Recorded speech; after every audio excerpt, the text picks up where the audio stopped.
you could. Thank you. So, as always, we'd just like to remind you that we are recording this GeogLive, and you should have just received a message on your screen telling you about that. We would like you to keep your cameras off until we get to the question and answer session, if that's okay with you. It's better for the environment. But we really do love to have your questions and comments, so please do use the chat to do that. I can see already there's lots of messages turning up in the chat. So just to remind you, this is a GeogLive session produced by the Early Years and Primary Phase Committee of the Geographical Association.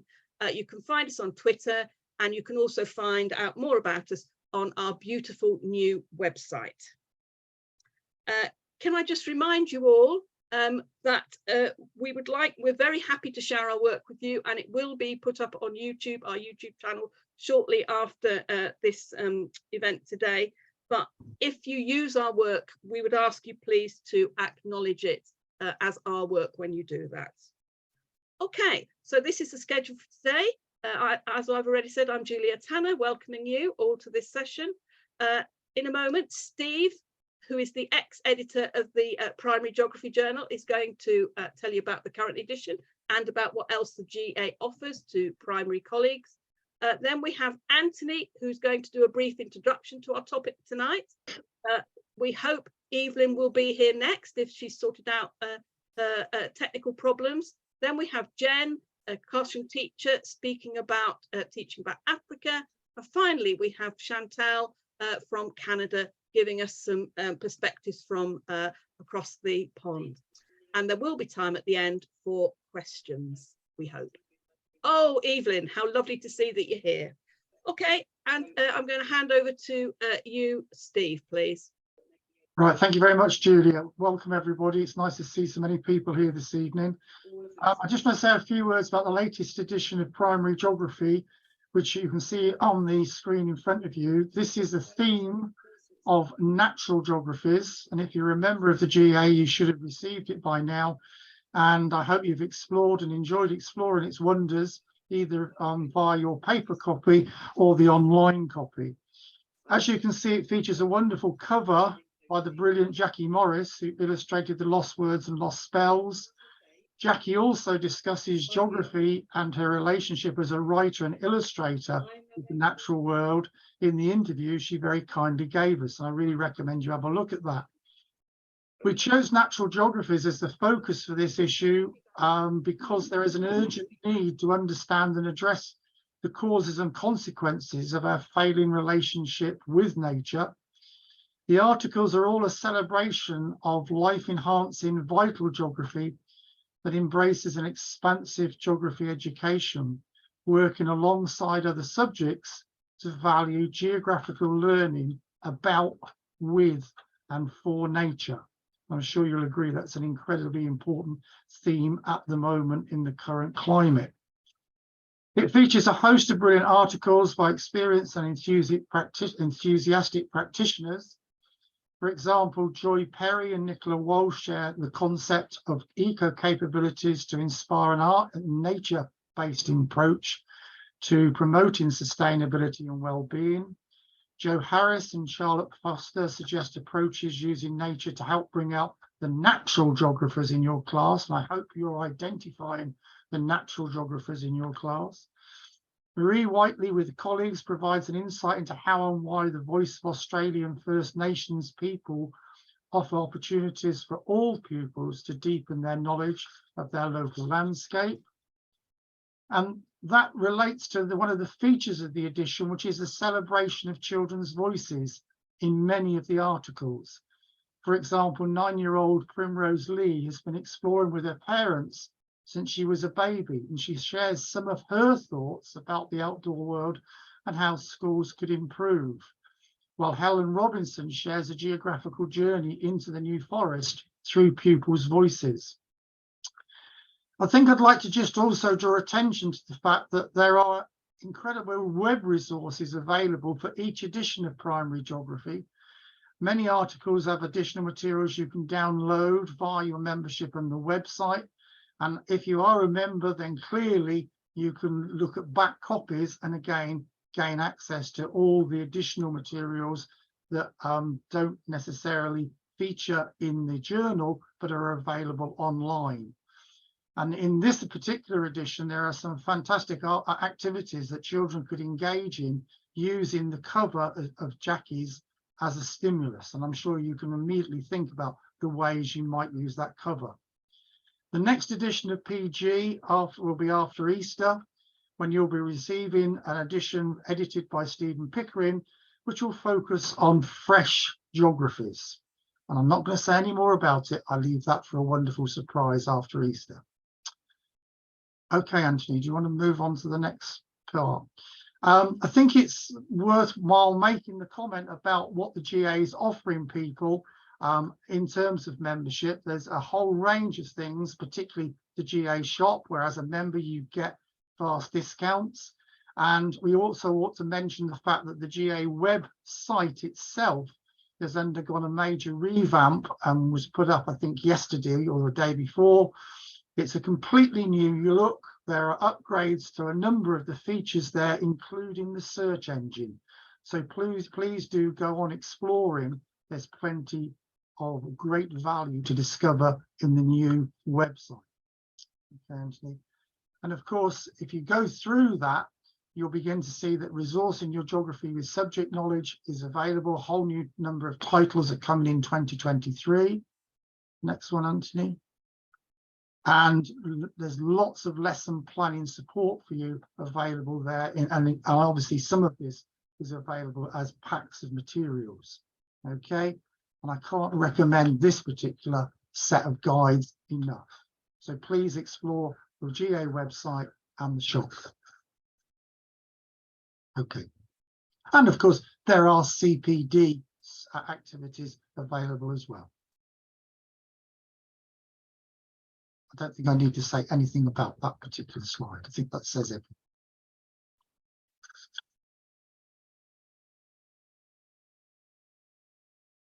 Thank you, Steve. Oh, okay, Anthony, I'm handing back to you. Thanks, Julia. Welcome to you all. Really good to have everybody here. Thanks for joining us. So I'm just going to introduce tonight's theme, which is teaching place knowledge, local to global. And Chantal and I are going to be making some perspectives on the UK and Canada in relation to what sources that you can select and some stereotypes that you might want to consider. So I just want you to ask this question of yourself, really, when you think about the place knowledge that you're developing with the pupils. And I want you to think about it within the language that Ofsted are using in terms of the research review at the moment of components and composite understandings. And I just want you to have a bit of a think about how critical are you about when assessing the component parts that make up these composite understandings of different people and places and understandings. So we're going to look at this in relation to some images that came from a talk that many of us on the call were listening to a little bit last year by somebody called Peter Vijakovic after I've done this first slide. So I just want you to think about, first of all, when you think about physical features, rivers, mountains, maybe things like that, do you put them into wider contexts? Do you think about one aspect of them, or do you put them into a bigger picture? The other thing you could perhaps think about, if you're planning place knowledge development in terms of distant place, you could think about how climate and seasonal change may well impact people. Do you use data sometimes to show patterns and build up that sense of place? When you think about specific settlements that you're picking, do you view these from just the aerial perspective, or from the abstract perspective, from a map perspective, or do you consider these in terms of an everyday view, in terms of a typical view, a street view from Google? Do you consider the lives and the views of the people there? Or do you have a tourist side view and a landmark building type view when you're developing these aspects of place knowledge in terms of distant place? Do you consider, when you're doing your planning, when you're putting your curriculum materials together, do you consider how people live? Do you consider how people eat and shop and work and travel and associate? The kind of cultural and religious side, do you bear that in mind as well when you're selecting these component parts that lead to this composite understanding? Do you focus on individuals, famous people, or do you focus on groups? Who do you select and why? Do you sometimes consider signature animals maybe within the habitat? Do you maybe consider biomes and link to that bigger perspective as well that's there in Key Stage 2? I always like to think about the red fox, the kind of great survivor animal.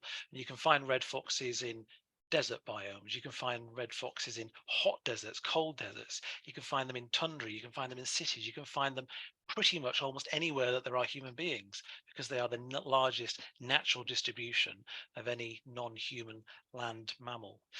Do you consider, when you're planning for composite understanding of distant places and distant landscapes, do you consider the symbols of human belonging or identity? Do you consider the flag? Do you consider sports teams? Do you consider those notable people as well as the local people as well? They all have their place, but what prominence do you put on all these different things? So that's just some very initial thoughts about how you might think about how you develop this understanding with children on places that are not their own, places that are distant. And how does all this help with the geographical thinking? So just for a bit of a pause of thought, just before we kick off with our very first presentation, I just want you to think about these specific 3 locations just for a moment. And this is where our colleague Peter Vajakovic at a conference last year made us really, really think, because these images come from the front covers of a set of non-fiction titles that you can find on your shelves in libraries and classrooms up and down the land. So 3 specific nations there. What images might be on the front cover of these hardback books? And now look at these 4 nations. These are 4 further nations. What images, if you were to select 2 of them, might you put on the front cover of these for a group of Key Stage 2 children to use as a non-fiction text? Because when you sometimes analyze the images that are selected that we might pick or publishers might pick, sometimes we need to challenge the stereotype and the view that's made, because that can lead us to make some conclusions that are problematic. And many of the people on the call, many of the people in the primary geography community have written about this, including Fran Martin, who, when we do GeogLive next time, will be hoping to come to speak to us a little bit more about this area of distant place thinking and thinking about people who are others to ourselves, because the curriculum asks us to consider similarity, but it also asks us to consider difference. And certainly if you look at some of these images, as I just flick them on the screen, these are the images that were presented on this particular series of books, and you can see there we've got the UK and Norway and Poland, but then there's a contrast with Somalia, maybe a contrast with Japan, India and New Zealand. So this is the front cover of a set of books. There are many books like this that you may have on your shelves, and they just make us stop and think. They just make us stop and think, selections, choices, perspectives. And certainly when we come back at the end and Chantal and I talk a little bit more about the UK context and the Canadian context and make some comparisons and some thoughts there, we'll be drawing upon some of the thinking that hopefully you've started to do from that initial list and from the representation of images just here. So it is my great pleasure, my really great pleasure, to welcome a colleague here from Roehampton University in southwest London. Dr. Evelyn Corrado is a lecturer in early childhood studies here at Froebel College. She's a fellow of the Higher Education Academy. And Evelyn, I'll pass straight over to you. It's really wonderful to welcome you. You're going to talk to us today on decolonizing geography to unshackle the representation of the continent of Africa. Evelyn, welcome. Thank you. Thank you, Anthony, for inviting me and Geographic Association. This paper was in your spring paper, and I was inspired by Emily Rochelle, who is one of my colleagues, and also Richard Hartwood. And also I was inspired to write it by my late mom, who was a geography teacher. So today we'll be thinking about decolonizing geography to unshackle the representation of Africa. And first, I would like us to self-reflect. The next slide. And yeah, perhaps even you may start with, what did you learn about Africa? And linking to that, you can start thinking of what children are learning today, or even whether it's in high school, whether it's in the universities today about Africa, and whether that information that is taught, whether it is balanced. As I speak today, I want you to have those questions in mind. I think tonight is a night of questions. Anthony has just asked us a few. So generally, the representation of Africa has been of doom and gloom, a story of a land full of catastrophes, probably presented mostly like desert with exotic communities, with underdeveloped infrastructure, where people are dying or they're already dead. And we forget that there is over 1.3 billion people living in Africa. The children we see of Africa projected, especially in the Western world, we see children who are underprivileged, poor, unhealthy, children who are not cared for by their parents.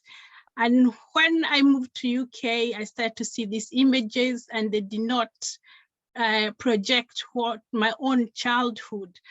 And you notice that these are views of the global North that dominates the universal narratives about the global South, which are, as I argue, they are quite dehumanizing, especially to Africans, and they are quite stereotypical.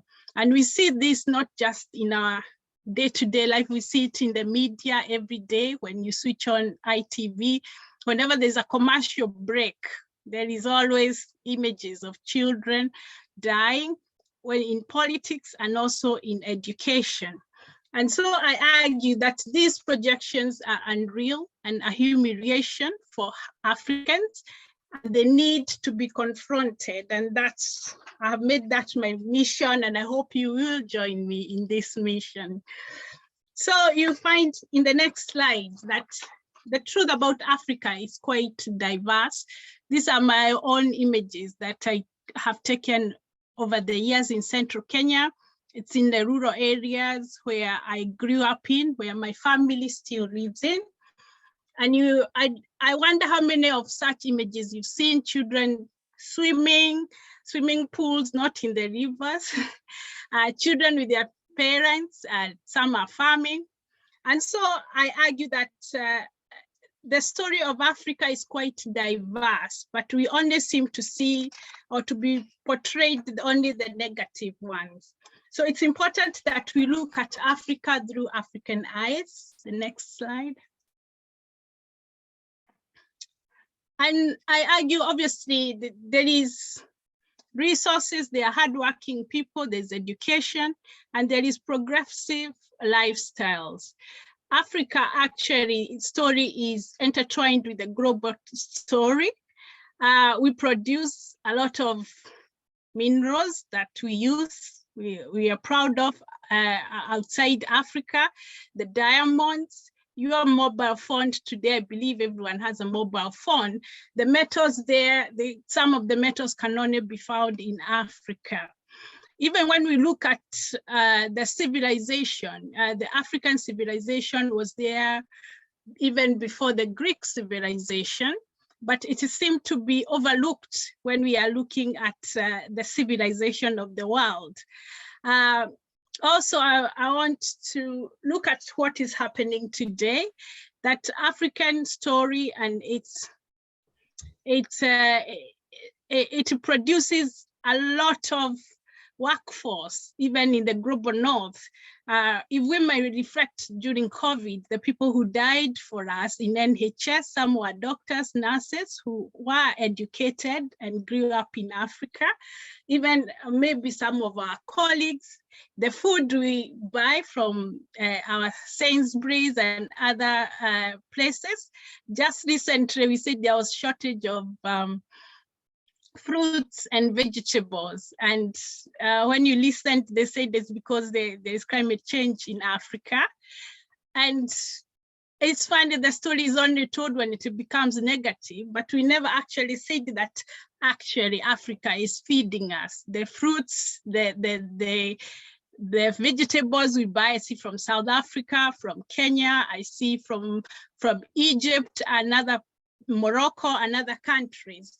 So it is important to start critically looking at the story and think who is telling and is it balanced. Of course, there are challenges in Africa. I'm not saying it's all perfect. There are some economic inequalities. There are some issues with the leadership. We have faced a lot of diseases, internal wars, outside interference as well. We've survived colonialism. We've survived slave trade. But there is a story of resilience that is never told.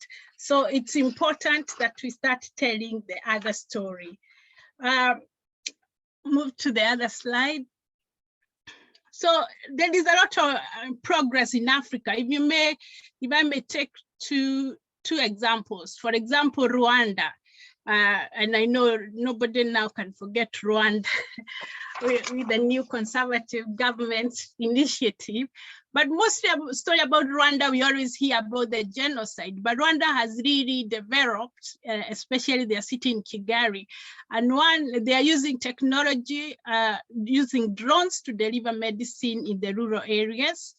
In East Africa, Kenya initiated, they were the first to invent money transfer of mobile phones, which was called M-Pesa. And it's surprisingly, when the media was reporting this, they stated that it's because there are no banks in Africa. And I was surprised because since I was born, there have been banks there. So our story is always watered down. And Chinua Achebe there has stated that until the lions have their own historians, the history of the hunt will always glorify the hunter. The next slide. So you may ask, what has this to do with you? As geography teachers in the UK, it's important that we reflect what we teach, how we teach it, and the narratives, the projections, the discourses we use in our teaching. If I may just point out the UK curriculum for Key Stage 1 and EYFS, you find Africa is not specifically included, but generically included, despite the ongoing engagements over the years or the centuries between UK and Africa or Africans. And you'll find that there are many Black pupils in our schools and students who are in our schools, and their story needs to be included. And you find there have been studies or research that have shown that most Black peoples have reported that the curriculum does not represent them, and this can tend to make them disengage. And also, if it's negatively presented, it might even cause low self-esteem and also mental health issues. Also, it's important we reflect as teachers how our practices and discourses. Just I was talking to one of the students in the primary school, and was telling me they learned about Africa, and they told me about the way they learned about the traditional arts in Africa. And I decided it was my time to tell him, do you know, we do not all live in tradition arts. Of course, there are a few people, the minority, who are still living the traditional lives, like the Maasai, the Fulani, and others. But majority of people have moved on. So when we are teaching, we need to be able to give this balanced story.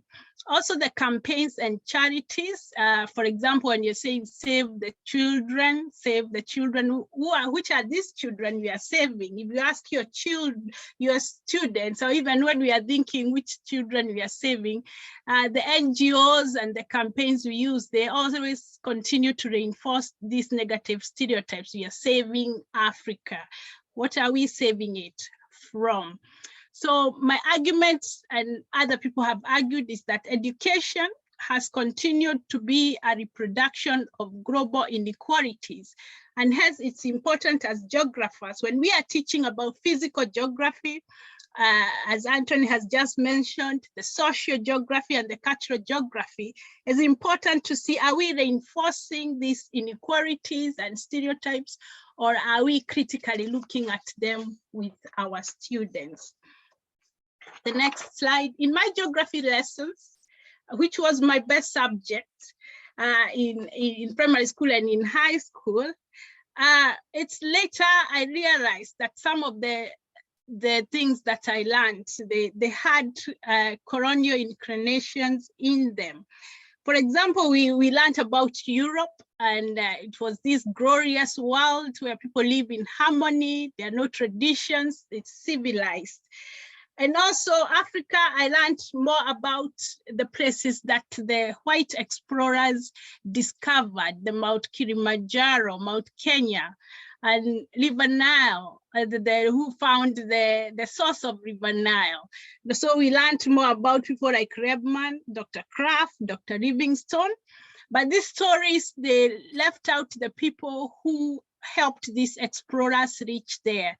They also left out the stories of the people who lived around those geographical places. And as you may see from my slides, some of these geographical places were actually baptized. Like we have Victoria Falls, Lake Victoria, so there are so many places that were baptized. So they ignored the African names. And that includes the Mount Kenya, because I grew up on the slopes of Mount Kenya. And Mount Kenya, the Gikuyu people used to call it Kirinyaga, Mount Kirinyaga, but it was named Kenya, and that's how the country Kenya was baptized to a new name. So why I'm saying this is because those European colonizers, they wanted to civilize the Africans and taught us that our traditions and lifestyles, beliefs and practices were barbaric and backward, and so they needed to be changed.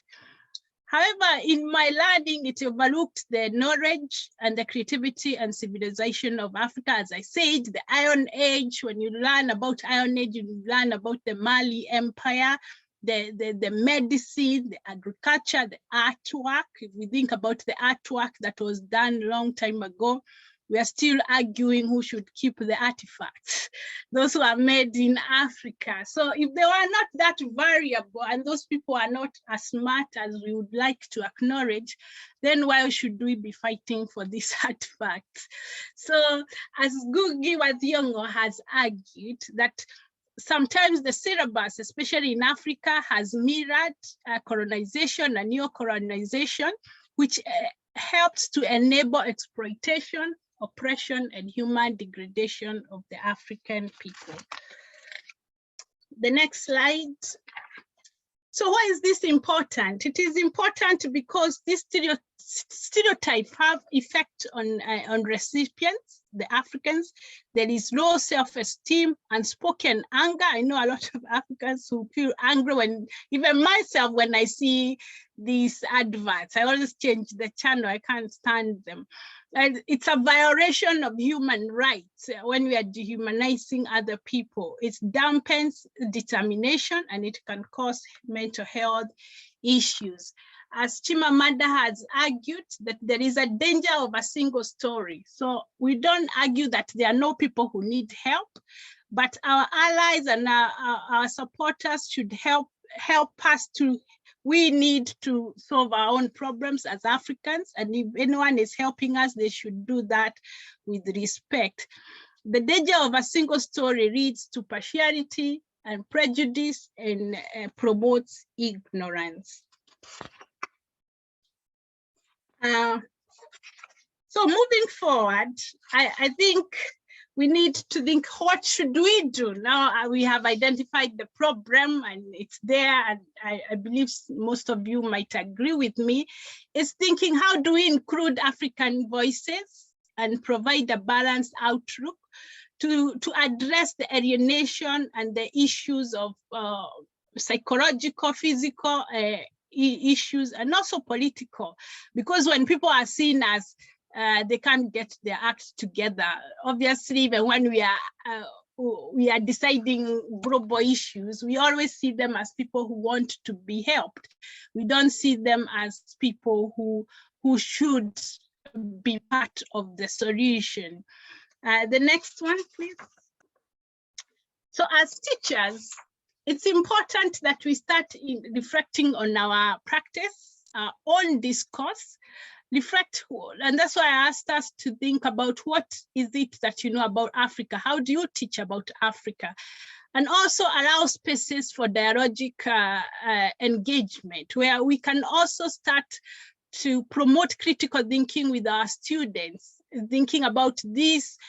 What do you know, what they know about Africa? Who told them? Is it balanced? And also aim at engaging Africans. You may ask how there are many Africans here in the UK. Some are parents in your school, some are your colleagues. You can engage them. Students, they must know somebody from Africa. You can engage them. Also, now we have technology which we can use as well to talk with people in Africa. We have WhatsApp, we have Zoom, we have all these things which we can use. So the next one, please. So it's important we start thinking about creating change, listening to many voices, and going beyond our own communities. Research has shown, as Chantal has argued, that when schools build good relationships within schools, it improves students' mental health and overall achievement. So if we want to bridge the attainment gap for our Black students, it's important that the curriculum is respectful to them, it's inclusive, and also how we position Black students in our school, they should not be seen as problematic and academic or others, but when they are included, it might emancipate them, they will feel valued, they might increase their interest in their learning and probably bridge the attainment gap. It's important to have not just Africa, but a balanced global knowledge to eliminate ignorance and to overcome stereotypical ideology in education and in society by creating spaces for empathy, respect, and progress. As I summarize, conclude, I'll use this quote by Nelson Mandela, who said, "It always seems impossible until it is done." So it is our time to think of how, what story we have been told about Africa, which may mostly flawed or incomplete. So it is our time to start to reflect, to research and correct the story and our engagement. As I finished with Professor Wangari Maathai's quote. She stated that in a course of history, there comes a time when humanity is called to shift to a new level of consciousness, to reach a higher moral ground, a time when we have to shed our fear and give hope to each other. That time is now. Thank you.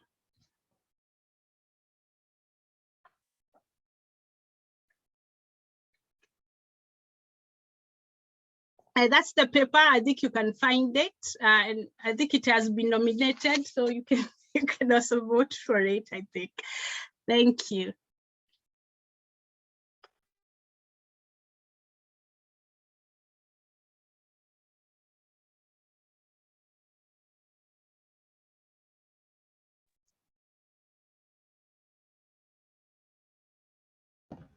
Hello. Sorry, I couldn't find my mute button, mainly because the dog was barking because it's his dinner time, so I do apologise if you hear that in the background. So the pressure now to follow that, I'm not going to lie, hopefully. Evelyn thinks we're doing an okay job at my school. So I'm going to talk about teaching Africa. We go from a macro to a micro approach. We teach it in year 2. I helped year 2 plan it, because I am the curriculum and geography lead at my school, as well as the a year 4 teacher. So if I could have the next slide, please. Okay, so as we've just seen, often the Africa topic can strike fear into the heart of a primary geographer. However, hopefully, I'm here to explain how we do attempt, it still needs work, to teach it well in a meaningful way, and hopefully avoiding that single story approach that does end up embedding stereotypes. So just a bit of background about our topics at our school. We have a clear driver, so it's either geography, history or science is the main overarching theme. We have a big question we try and answer at the end, and to answer that big question we have a sequence of smaller questions, and we have a clear intent or output for our topic. So if we have a look at the next slide, this is an example of a rainforest topic we do. So we think about what's our end point, what's our starting point, what journey are we going to go on.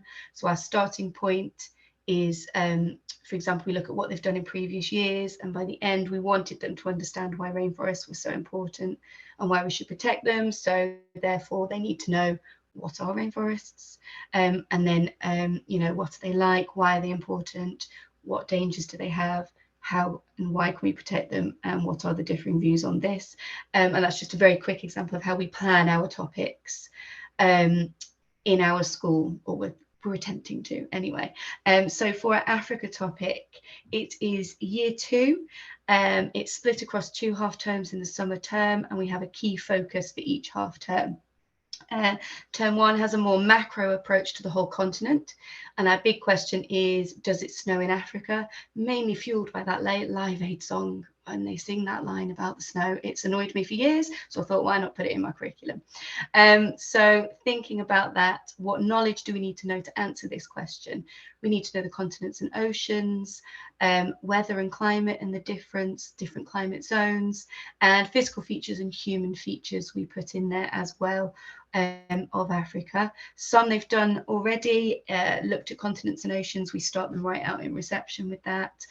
Weather and climate we're starting to look at.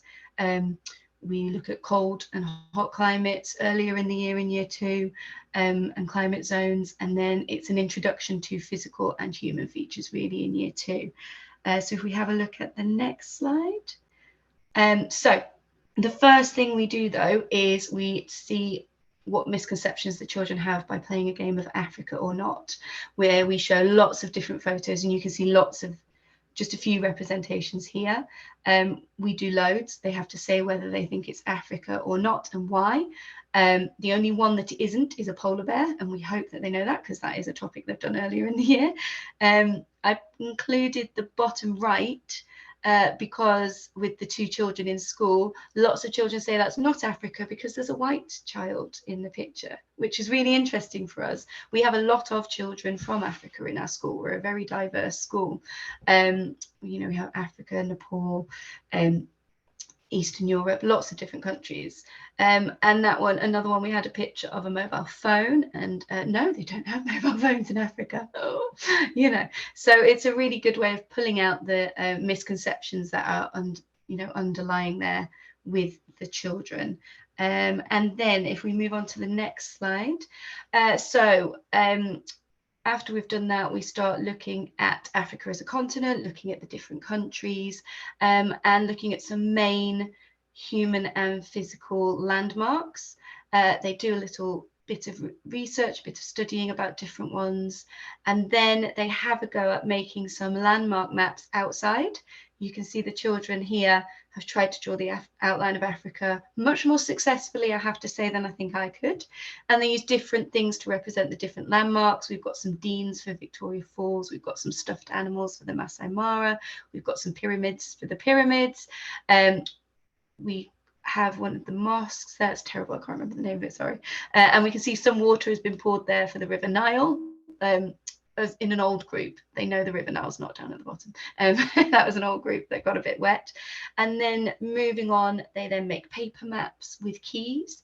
And then once they know more about the landmarks and they've looked at some mountains, which obviously links into weather and snow, they do some more about weather and climate, and they end up doing weather reports for different places in Africa, so that hopefully they can see that in some places it does snow in Africa. In some places, you know, it can be quite cold. In others there is desert. In others there's jungle, rainforest, which then links into our rainforest topic actually nicely in year 4. So that's kind of the main overarching theme of the first term. And then if we look at the second term, we have a more micro approach where we zero in on Kenya, and specifically we try and find a similar urban area in Kenya to where we are in Whitley in Reading. So the big question was one that actually came out from the children, is do people really live in mud huts in Kenya? So we've kept that because actually it was one that they wanted to know. So the knowledge we try and cover there to answer this question: where is Kenya? What is Kenya like, physical and human features? Some work on settlements, maybe mainly cities, towns and villages, and then the different types of housing people live in. And we use some aerial photos, maps, satellites. We get our map work in there, and we do some field work as well. So it's mainly gearing up to the field work that we do. We do a local area field work, and then we do some virtual field work on Google. So we could have the next slide. So the sequence of lessons we had was that I can compare my daily life with a child in urban Kenya. I can explain the meaning of topic-specific vocabulary. That seems a bit random, but in our area, a lot of children come in with very low vocabulary. And so we often pre-teach that some vocabulary, get a real firm understanding on the topic vocabulary so that all children can access it. Because actually a lot of children don't know what an apartment is. Actually, do children know what a city actually is? Do they know what a village is? They then compare human features of a country using aerial photos. So we use Google Earth and satellite images, different areas of Kenya and different areas of England. Looking at patterns, can they see similar patterns, similar colours, similar features? And then they plan their fieldwork questions for their local area. We're really zeroing in on the types of houses at this point. And then they go and do their field work, and then they do their virtual field work. I've put in their moderation because this has been an overhaul over a couple of years. Obviously, COVID got in the way. And then my poor year twos got moderated, bless them. And so they didn't quite get onto the final outcome, hopefully this year. They design either a typical Kenyan town or a typical UK town, looking at what everything they've done in the unit. So if we have a look at the next slide. So this is their field work. So in the build up to their field work, they have a discussion about where they think children live in Kenya. Obviously, I said we pre-teach the unit-specific vocabulary, and we do some virtual field work on Google Earth, looking at Nairobi, a city, Kitale, a town, and an unnamed Kenyan village that my year two teachers managed to find on a really random, frantic search on Google Earth. And here they're focusing, as I said, on the different types of housing that they can see, building materials, and the density of buildings in the area. And they compare human features of Kenya and England using aerial photos, and they create their own maps there with a key. We can see an example there that a year two child did, and they're often very surprised that it's pretty much the same thing, turns up on both maps, which is really nice. And then if we have a look at the next slide, we've got the actual field work. So they plan a route around their local area using digimaps. They then go on a walk. They take photos, they're looking at the housing and the human and physical features, and then they return. When they return, they answer some questions. For example, what type of houses are there in Whitley? What physical features did they see? What types of shapes I think they could see? What human features? And then they compare that with when they looked at Kenya. And anything similar, anything different. We can see a Tudor house there, which they really picked up on because they do the Tudors earlier in the year in year two. And that said, my teacher said that opened up a lovely discussion of, I wonder what it was like in Kenya when it was the Tudor times in England, because they knew it wasn't the Tudor times in Kenya. So that was a really, just an offshoot that they enjoyed doing. And then hopefully we will get on to, if they're not moderated this year, please no, we'll get on to hopefully designing their own English or Kenyan town. It also links in year 5, they do ancient Benin as well. So we do keep revisiting these things and addressing it in different ways. We've got rid of the African drumming, because where in Africa is that drumming come from? Making the pasta necklaces, all those awkward things we've got rid of, and hopefully we're starting to make a really meaningful and useful topic of Africa in our school. There's still room, you know, to improve. And hopefully this gives you some ideas that you could take forward into your own classrooms as well. And I think that was my last slide, if I remember correctly. Yes, thank you. Thank you, Jen, very much. It's always great to hear what's going on in an actual school. That's just brilliant. Thank you for your contribution. I'm going to pass straight on to Anthony because I'm conscious we're a bit tight for time today. Anthony, back to you. Thanks, Evelyn. Thanks, Jen. Thanks, Julia.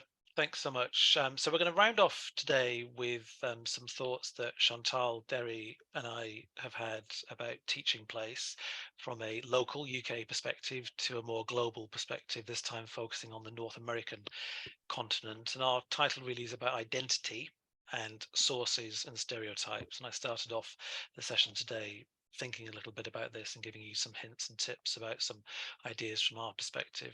Clearly, the idea of single story has come through very strongly today. And this is some thinking that has been published in, again, the Primary Geography Journal over the last few years, where we start to think about the fact that we are us and they are them. And we always put people into boxes, don't we? We always have these stereotypes of people when we start off before we understand them. And it's that trying to get towards understanding that we're trying to do in the primary geography curriculum, I hope. So as soon as we start to think about anybody else who's not ourselves, we always lapse into this language of othering.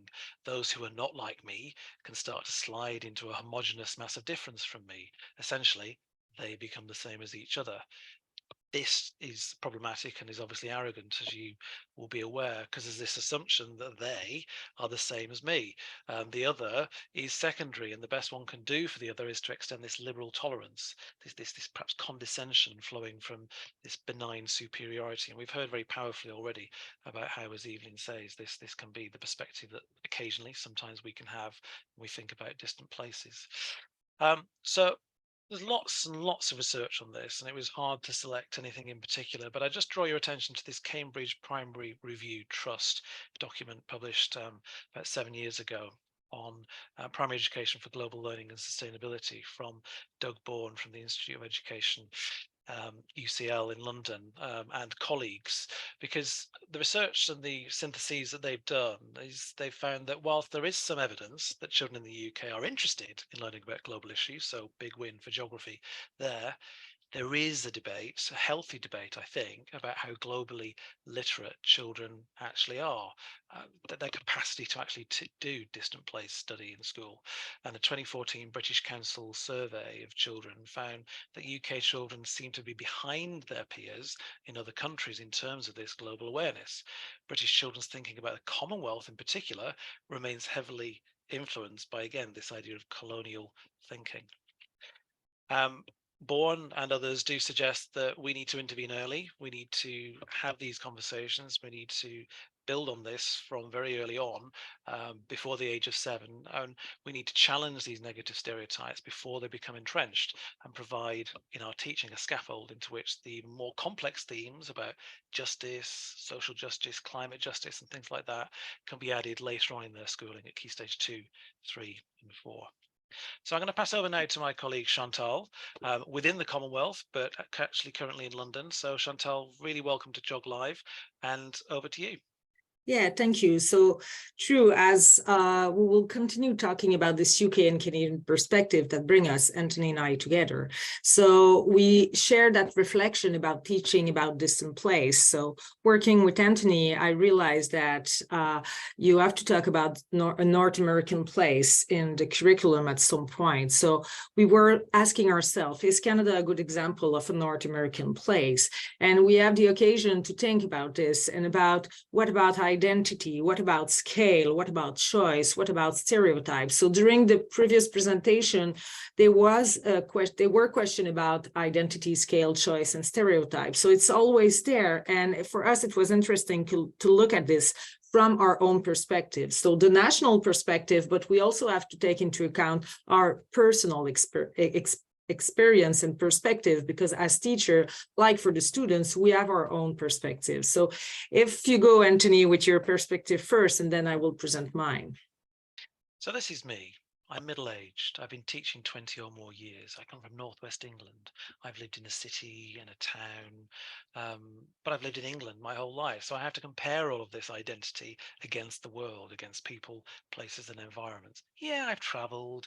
I've been to a few continents, but I've not been to Oceania or Antarctica. But these are real snapshots in these continents. How can I teach in any depth with any kind of real set of standards to compare against these particular locations? I've walked and I've traveled, but how would I want to be? There are some genuine issues here when we think about teaching distant places with young children. We need to really think about positioning ourselves very, very carefully, because we have, as I've just shared with my kind of précis there of me and my perspective, we have many, many identities. We have multiple identities, and we need to accept, we need to not be scared about teaching distant places in geography, but we need to accept this subjectivity that we've got. But we've got to remember that we need to place ourselves, we need to place our children, we need to place our communities within the geography, within the storytelling about place and people and environment, within the geography, this kind of story of geography that we're trying to get across. And Canada is a good example of that multiple perspective. So if I'm just talking a little bit about my perspective, so I live in Montreal in the province of Quebec within Canada. So already you have 3 scales there that may be quite different depending of what I want to present and what perspective. As Anthony, I travel, I've been teaching for many years, and I travel in different places within Canada, North America, and in different continents as well. So this is my perspective. And if you look at this from this perspective, I also may have a different perspective when I'm teaching about Canada. So if we go to the next slide. So before that, yeah, we will go for the student views. So yeah. We've been working with some student teachers here, and we asked them to think about what do they think of Canada. So these are the kind of snapshot views of places that most of them have never been to, and you'll smile, you'll raise your eyebrows maybe. It's about Justin Bieber, it's about maple syrup, it's about ice hockey, it's about some of those things that we need to move them beyond within our teaching, because children may have, whatever the particular location you're studying, similar views about places from the media, from other perspectives, because they've not had the experience of traveling there. But actually there's a win here, because they have some sense of these places, but they would not have this sense from all places. We've talked about our student teachers in relation to aspects in countries in Africa, places like Zimbabwe, places like Uganda. If we do a kind of mind map there, what do they know about those places? Far, far fewer connections, far, far fewer media representations. So we're always up against what they see, what they experience, whether they're children or whether they're ourselves or whether they're the wider world. And then there is the perspective you may find just by looking for some image for internet. So someone was asking Jen, you know, where do you pick your picture to just do those activities about Africa? So sometimes you may just naturally look for the internet, but that's interesting. You know, if you just Google and say image about Canada, this is like a snapshot of what you can find. And clearly as a Canadian, when I look at this, I see Toronto with the CN Tower, and I see the West Coast with the Canadian Rockies and Lake Louise.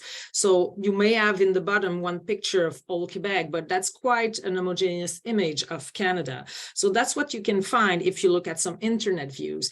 But when I'm teaching about Canada, when I go to the next series of slide, so teaching about Canada there, I will teach different aspects of it. So true, Canada is a really huge and diverse country. So like 10 provinces, 3 territories, 6 time zones, 2 official language, it's almost 10 million kilometers square. And if you compare to the UK, it's really at a different scale. So when I teach about Canada, I may teach about this. I may teach also, and we will just go quickly through the next slide, about climate. So we have different climate zone in Canada. So that's some of the information about physical geography that we may give.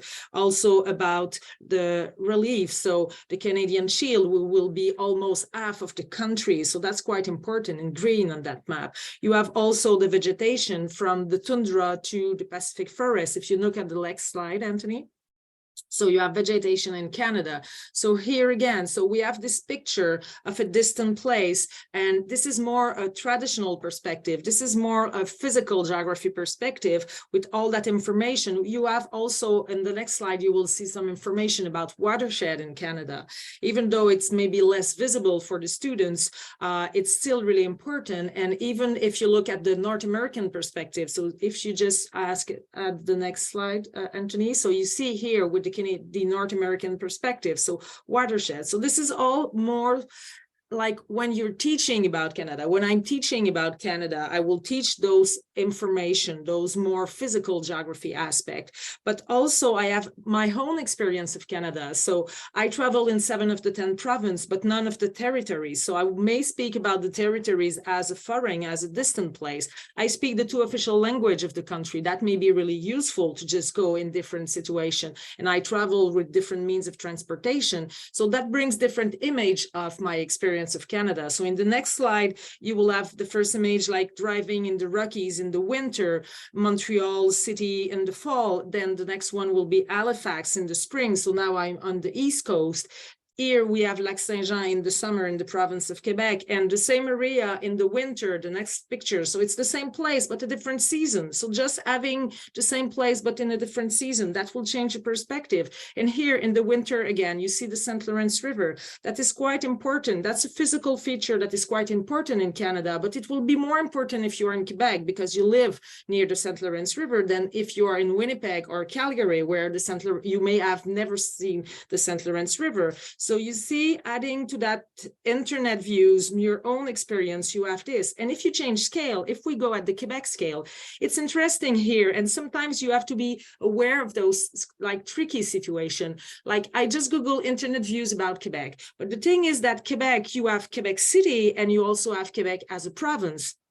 So here we see different pictures of the city of Quebec. So you see the Chateau Frontenac in almost every picture. That's quite an iconic place.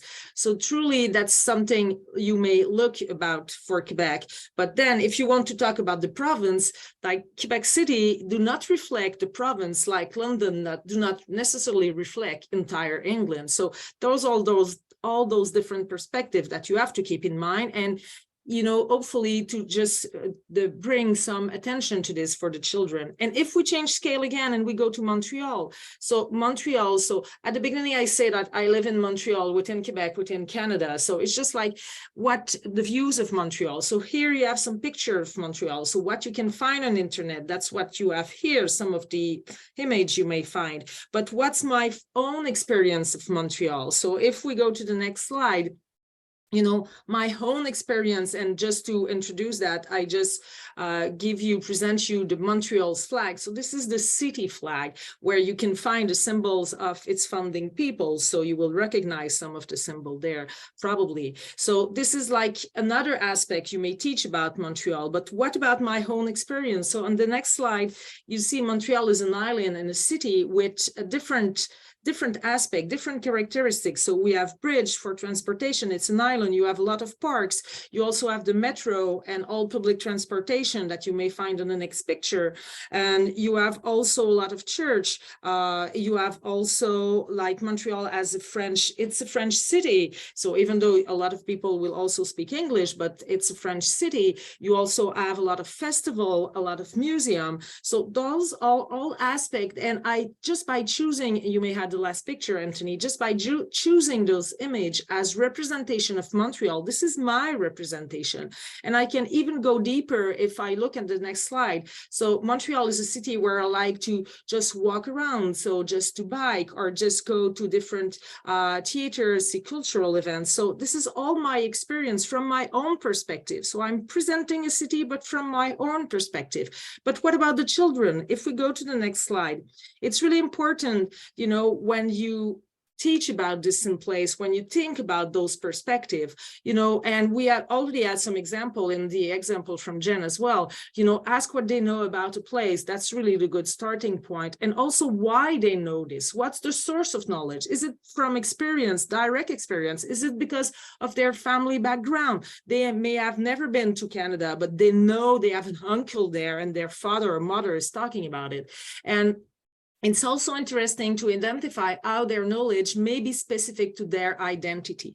I think even though they are young, they are totally able to understand that. You know, if I'm a girl playing football, I may know that the Canadian females football soccer team just won a medal at the last Olympics, you know, because I'm interested in that. So that will be the kind of information I will have, but that will be my own perspective. You know, looking at it, for me, it will be like, okay, football, soccer, it's not really huge in Canada compared to here. So that won't be like a main feature, but that may be for that children perspective.